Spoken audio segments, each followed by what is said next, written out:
It's Friday, Friday, gotta get down on Friday. Everybody's looking forward to the weekend. The weekend. Partying, partying, yeah. Partying, partying, yeah. Fun, fun, fun. Guardo, man, it's the worst song you've ever picked, bro. It is terrible. It's terrible, man. It's horrible. I'll probably get a million views from it, but it's still terrible. Anyway, hey, this is Saturday, April 16th there, and this video is one you guys have been waiting for. It's the Manny Pacquiao versus Shane Mosley, May 7th fight for Pacquiao's WBO welterweight title. First, I'll break down both the fighters, and then I'll give my prediction. You ready for that? Guardo, man, that song's so horrible, man. 105 million. Are you serious, man? What the hell's this world coming to? Anyway.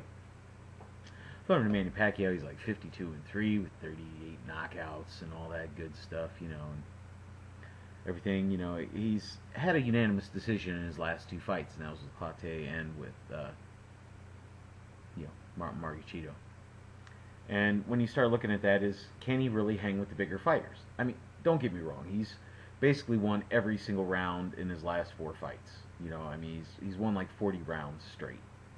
So that's not what I'm talking about. The strength hasn't carried, but obviously it has, but it hasn't. He beat up Cotto really good, and he's still fast. He's still got the angles. He still works, the in and outs and stuff like that. And he's an absolute buzzsaw in the ring. Seems like he has unlimited stamina when he's in there, and age, he's in his prime. That's all you can really say about it. He was getting touched a little bit by much slower fighters, and that is in Claudia and Margarito. And now with age, as we saw with Morales, he looks really touched up in these fights. His face is showing some actual damage from getting hit. Now, when I say getting hit, a lot of times he actually even lets his opponents hit him just so he can kind of gauge how hard they can hit and what he really needs to do with them.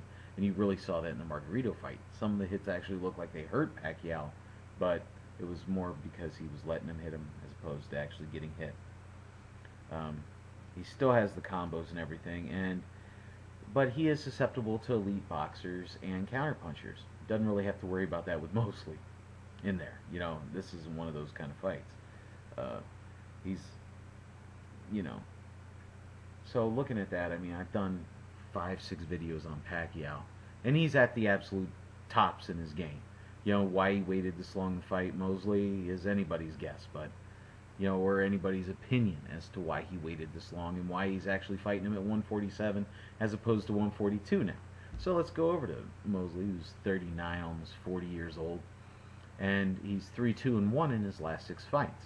He lost to Cotto, and he lost to Mayweather in those fights, and he got outworked in those fights. The fighters threw more. He has more power than any fighter Pacquiao's ever fought, but can he pull the trigger anymore? And the Mora fight is a tough fight to gauge from because Mora ran from him most of the fight, and every time he got close, Mora held him, so he never really got to get off. But at the same time, Mosley pushed the issue, but he did look a bit gassed in those last couple rounds, and he struggles with slick fighters and fighters that lead with the jab and really work well off the jab. Pacquiao doesn't do that either. So you have to wonder, is he going to be able to pull the trigger on Pacquiao? Is he going to be able to land those shots? He is faster than both Claudia and Margarito combined. Now, you put their speeds together, he's faster than that. So I think that's going to pose some problems with Pacquiao, and Pacquiao is susceptible to getting hit. But will Mosley be able to successfully land multiple shots on Pacquiao? Will he be able to carry that into the later rounds? And he still has his chin. But he's only a shadow of what he was. And in the Mora fight, when you said, okay, he's finally got to Mora, you really think he's going to open up? He didn't have it in the 11th round. He didn't have it in the 12th. He landed clean flush shots, but there didn't seem like there was anything behind him. But in this fight, Mora's 6 foot tall, Manny's 5'6.5". So he's going to have the size advantage in this fight. Moore is a 160-pound fighter. Manny is not 160. I mean, Moore is 160, walks around 180. Manny's 144, walks around 144.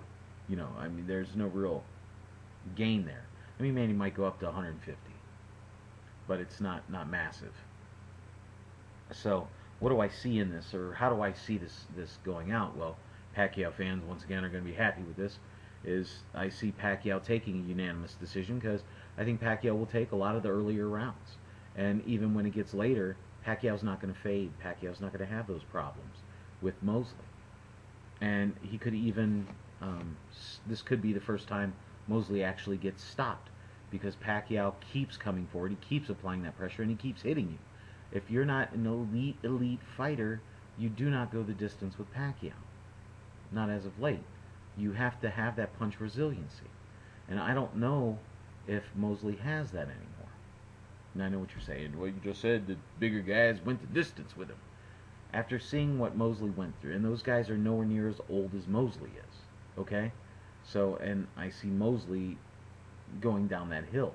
The other guys are like right at the top, just starting to go over. Mosley's, got all four wheels rolling. And I see Pacquiao taking this, okay? So, please comment, rate, subscribe. Click on the little ad thing. He's there so I can keep these coming. So the wife didn't go, why are you still putting out videos? That kind of stuff. Alright, well, hey, God bless all of you guys there. Bigragu, I'm out.